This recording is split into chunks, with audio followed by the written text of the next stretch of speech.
E outra coisa também, profissionais de saúde que utilizam muitos apetrechos de látex, utilizam luvas, utilizam muitas das vezes sondas para passar nos pacientes, né?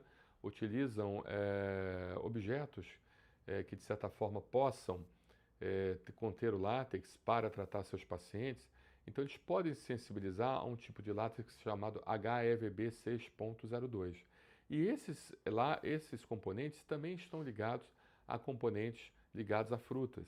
Então pode haver então a chamada reação cruzada.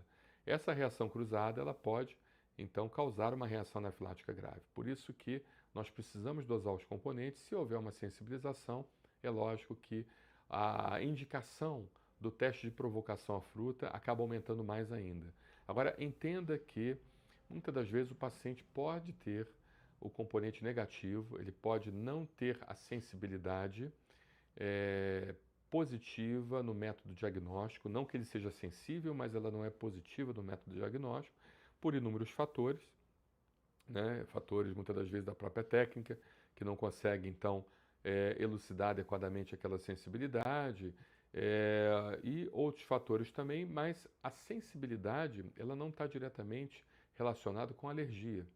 É lógico que um paciente sensível ele tem uma chance maior de ser alérgico, mas pode acontecer também de um paciente que você não consegue fazer o diagnóstico da sensibilidade e ele desenvolver alergia ao contato com o alimento. Isso é comum. Por exemplo, pacientes às vezes que desenvolvem alergia grave ao camarão, eles podem estar desenvolvendo essa alergia grave mesmo sem a sensibilidade.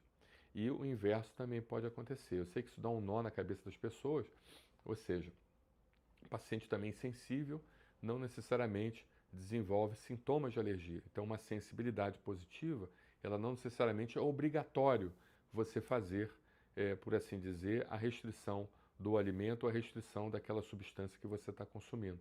Por isso que o teste padrão ouro para o diagnóstico das alergias é justamente o teste da provocação. Né? Os exames complementares eles são importantes, eles têm um alto índice de especificidade, têm um alto índice de sensibilidade, principalmente do método Imunocap, mas ainda existe uma pequena falha nesse diagnóstico, por isso que é importante sempre conversar com o seu médico e, se houver necessidade, fazer o teste da provocação ou com alimento, ou com aerolérgeno, ou com medicamento, ou seja lá com o que for, para que você consiga então saber exatamente se aquele paciente está desenvolvendo alergia. Inclusive, até existem alguns estudos que mostram que pacientes que são IgE negativo a determinados alérgenos, ou seja, IgE negativo a abelha, IgE negativo a vespa, IgE negativo a formiga, IgE negativo a alguns alimentos, ao consumir a determinados alimentos ou ao entrar em contato com determinadas substâncias ou insetos, ou seja lá o que for, elas desenvolvem reação alérgica grave.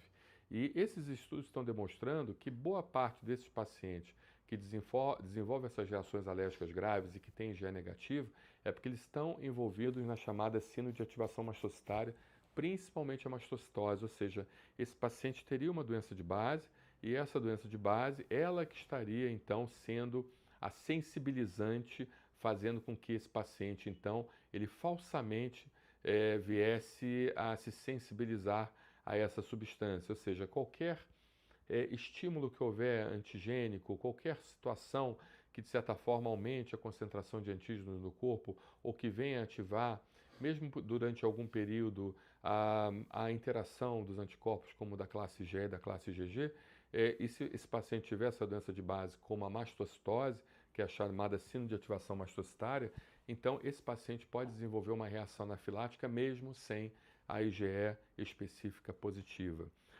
Estudos também recentes têm demonstrado que até os extratos alergênicos, por assim dizer, as chamadas proteases de alérgenos, podem ativar mastócitos, mesmo em pacientes que não têm nenhum problema, que não têm nenhuma doença.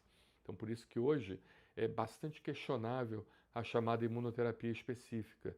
É lógico que quanto mais específica for a imunoterapia, em tese, ela acaba sendo mais eficaz, mas nós acabamos recebendo muitos pacientes que procuram o nosso consultório que eles, de certa forma, têm uma IgE negativa, prick test negativo, mas é um paciente que clinicamente ele apresenta é, uma reação alérgica bastante expressiva de reação IgE mediada, ou seja, coriza, coceira nos olhos, tosse, garganta inflamada, quando entra em contato com algum lugar que tem uma concentração maior de alérgenos, piora absurdamente, uma asma que tem um caráter alérgico bastante importante,